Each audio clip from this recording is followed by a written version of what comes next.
जैसा मुझे बताओ कि जिससे माइंड शार्प हो या कंट्रोल आए माइंड पे, माइंड सेट अपना एकदम विल पावर बढ़ जाए कि यार जो मैं करना चाहता हूँ ना मैं वही करूँगा। पता है ये दिमाग की ना बहुत ही डीप साइंस है। मतलब ये दिमाग when I used to study it, जब मैं इसको थोड़ा पढ़ने लगा डीपली, कंटेंट सारी चीज़ों को समझने लगा ना कि ये दिमाग कैसे काम करता है, मैं सच बता रहा हूँ ये इतना शॉकिंग था ना मेरे लिए। मतलब ऐसी चीज़ें हैं कि ये दिमाग आपके डिसीजन को मात्र 5 से 10 सेकंड के अंदर बदल देगा अगर आपने वो 10 सेकंड के अंदर वो डिसीजन नहीं लिया तो। बिगेस्ट एग्जांपल, सुबह उठना है, अलार्म क्लॉक बजेगा, फ़ोन आपने उठाया कि ठीक है 6 बज गए हैं, उठ जाना चाहिए। सिर्फ 5 सेकंड सोचो, सिर्फ 5 सेकंड, उठना चाहिए नहीं उठना चाहिए, उठना चाहिए नहीं उठना चाहिए। 5 सेकंड बाद आप नहीं उठ पाओगे। उठ गए तो उसी टाइम उठ जाओ, उसी टाइम उठ गए, वरना नहीं उठ सकते। ये ब्रेन चाहता है कि आप हमेशा उस स्टेट में रहो जिसमें कि आप रिलैक्स्ड हो। अगर वो रिलैक्सेशन से आपको उठना है ना तो आपको डिसीजन उसी ही समय पर लेना है, एट दैट टाइम। आप वो वेट नहीं कर सकते, वरना तो हो गया। ट्रू, वरना तो हो गया। तो मेन अगर आपको कंट्रोल रखना है ना खुद पे, तो मेन चीज़ यही है कि take steps at that time. अगर आपको कुछ भी अचीव करना है, आपका एक गोल है, आपको पता है कि यार इस समय पर आपको ये काम करना चाहिए था, बट आप आराम से बैठ के रील स्क्रॉल कर रहे हो। द मोमेंट यू रियलाइज कि नहीं मुझे अब तो करना चाहिए, उस समय पर ये नहीं सोचना कि मैंने अपना दिन खराब कर दिया, कितना दिन मेरा निकल गया, अभी क्या है, क्योंकि पूरे टाइम फिर हमें रिग्रेट होता है ना कि कितना दिन निकाल दिया। उससे बढ़िया है फोन को अगर आप बंद उसी टाइम पे स्टार्ट। एक टर्म है सोशल मीडिया पे, this is term of the year in Oxford dictionary, brain rot.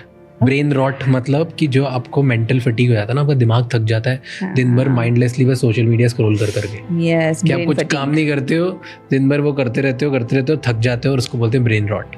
और ये वर्ड ऑफ द ईयर है ऑक्सफोर्ड डिक्शनरी का। Oh goodness. No, but that's very true that the more information you have, the less you will remember. True.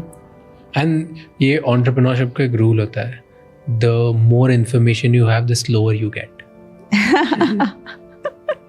Because अगर आपको कुछ भी एक बड़ा काम करना है, ठीक है, आपको नया कुछ काम करना है, बिजनेस ओनर बनना है, एंटरप्रेन्योर बनना है, या आपको स्टोरी टेलर बनना है, कंटेंट क्रिएटर बनना है, right?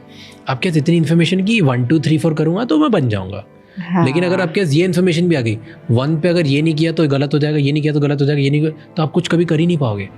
90% of the entrepreneurs who have asked this question ना, here on this podcast, and people can go check it again and again, कि जब मैं उनसे पूछता हूँ कि आज जितनी इन्फॉर्मेशन है अगर उतनी आपके स्टार्टिंग में होती तो कैसे करते आप, चेंज होता कुछ? बोलते हम करते ही नहीं। पता होता कि ये प्राइस है इसको पे करने की, इतनी डाउनसाइड्स होंगी, इतनी इन्फॉर्मेशन है, प्लस क्या होता है, माइनस क्या होता है, एसेट्रा एसेट्रा एसेट्रा। अगर ये सब पता होता देन हम शायद कभी स्टार्ट ही नहीं करते। हमें कुछ पता ही नहीं था इसलिए तो स्टार्ट कर लिया। डिस्ट्रैक्शन को कैसे ख़त्म करते हैं? How do you not be distracted and एकदम फोकस कैसे रहूँ? बिकॉज ये question why I am asking you, आप बच्चों को पढ़ाते हो, बिल्कुल, और सबसे बड़ा क्वेश्चन ही बच्चों का ही होता होगा, सर डिस्ट्रैक्शन को कैसे मैनेज करें, स्टडी पे फोकस कैसे करें? बिल्कुल। एंड ये जो बताओगे आई थिंक ये बहुत सारे बड़े लोगों के लिए भी इंपॉर्टेंट हो गया, क्योंकि सब लोगों को फोकस की प्रॉब्लम है। How do you increase your focus? How can you just not get distracted?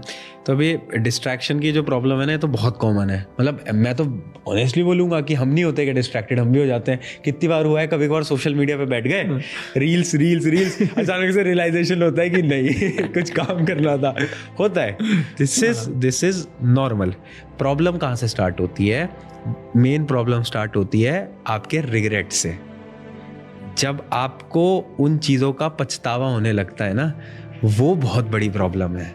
क्योंकि परेशान इंसान तब होता है उसको बहुत ज़्यादा उस चीज़ की रिग्रेट हो रही है कि यार मैंने अपना एक दिन ख़राब करा और अब मेरा क्या हो पाएगा, मेरा तो ज़िंदगी में कुछ नहीं बचा, लाइफ में कुछ नहीं हो पाएगा। उससे अच्छा सिंपल लॉजिक है कि जब आप रिग्रेट कर रहे हो, उसके अलावा उस समय पर काम करो। आप ये सोचो कि अभी तक का मैंने जो समय ख़राब करना था कर दिया ना, अब कितना बचा है। वो एक पहले बहुत इंपॉर्टेंट एग्जांपल चलता था ना कि आधा खाली ग्लास है, वो मत देखो, ये देखो कि ग्लास आधा भरा हुआ है। तो ये सिंपल सी चीज़ है। प्रॉब्लम डिस्ट्रैक्शन से बड़ी ये होती है कि उसमें हम रिग्रेट में आधा दिन और खराब करते हैं। भाई प्रॉब्लम होती है डिस्ट्रैक्शन की, तूने जो सोल्यूशन दिया वो तो बहुत आसान दे दिया। मैं इसको थोड़ा बेटर करता हूँ। स्टूडेंट था मैं भी एक टाइम पे, इसलिए मैं आज भी स्टूडेंट हूँ, बहुत पढ़ रहा हूँ, ठीक है। तो अब मान लो कल सुबह एग्जाम है 7 बजे, मैं बैठा हूँ रात को 12 बजे, अभी तो 7 घंटे 1 बजे से मैं कर लूंगा, ठीक है। फिर 1 बजे तक तो टाइम पास हो गया, डन। 1:10 हो गई। अरे 10 मिनट हो गए तो एक काम करता हूँ, 1:30 बजे से पक्का कर लूंगा, क्योंकि फिर 6.5 घंटे बचेंगे, फिर प्रॉपर फोकस। फिर नहीं होता, फिर 2 बज जाती है, यार अब तो मेरे पास ना 5 घंटे बचे। शिट यार, मैं 2 घंटे मिस कर दिए, मैंने ये कर दिया, थोड़ा रिग्रेट चालू हो गया। और ये रिग्रेट करते करते 15-20 मिनट और गए। तो अब मेरे दिमाग में कि 4 घंटे में बिना ब्रेक के पढ़ लूँगा। 3 बजे से तो मैं जो स्टार्ट करूँगा, अब एक काम करता हूँ, ढंग से रिफ्रेश हो जाता हूँ, थोड़ा घूम भी लेता हूँ, थोड़ा ये स्ट्रेस से बाहर निकल जाऊंगा, और 3 बजे स्टार्ट करूँगा पढ़ना, 7 बजे तक पढ़ के 4 घंटा पक्का पढ़ लूँगा। और ऐसे में हो गया सब खत्म, ना बचा मेरा रिग्रेट, ना बचा मेरा टाइम। अब तो मेरा जय भगवान बचा ले। ये होती है डिस्ट्रैक्शन की वैल्यू। ये स्टूडेंट्स के साथ एग्जाम में होती है, लोगों के साथ जॉब में होती है, बिजनेस ओनर्स के साथ कुछ नई स्किल सीखने के लिए होता है कि कल सुबह ऑफिस से पहले मैं कर लूँ, और फिर होता है अब तो सोना ही पड़ता है, छोड़ दो। सब के साथ ये दिक्कत है, बिल्कुल है। टाइम छोड़ते जाते कुछ नया सीख नहीं पाते, कुछ नया कर नहीं पाते। This is very common problem ना। मैं बताता रहा हूँ, डिस्ट्रैक्शन ऐसा मेरे को नहीं लगता कोई इंसान है जिसकी लाइफ में नहीं होगा। तो इसको कैसे मैनेज करूँ? रिग्रेट तो हो, बट टाइम ही नहीं बचा रिग्रेट करने। मैं कर पा रहा हूँ पर्सनल लेवल पे डिस्ट्रैक्शन को लिमिट कैसे करेंगे, उसका सिंपल जो मैं फॉलो कर पा रहा हूँ वो होता है सिर्फ और सिर्फ डेडलाइन से। उसके अलावा मेरे को पर्सनल लेवल पे कोई स्टेप नहीं मिलता कि मैं कैसे बेटर कर सकूं। मुझे कोई काम करना है, फिर मुझे कुछ चीज़ सीखनी है, नहीं तो मैं उसके लिए एक डेडलाइन बना के चलता हूं कि आप इतना समय इस चीज़ के लिए आपको देना है, मतलब देना है। So distraction you limit by deadlines. Just right, like I wake up, I read, I run, I go to work, whatever the big bucket is. It can be मैं उठता हूँ, मैं ट्रैवल करता हूँ, काम करता हूँ, वापस घर आ जाता हूँ। Now mark those things which is actually making you better and is taking you closer to the 1% dream or the goal that you have. How many of you have more than 5 things in your day which is helping you get more focused and more inspired and living a dream life? How many of you have at least 3 things? Brilliant.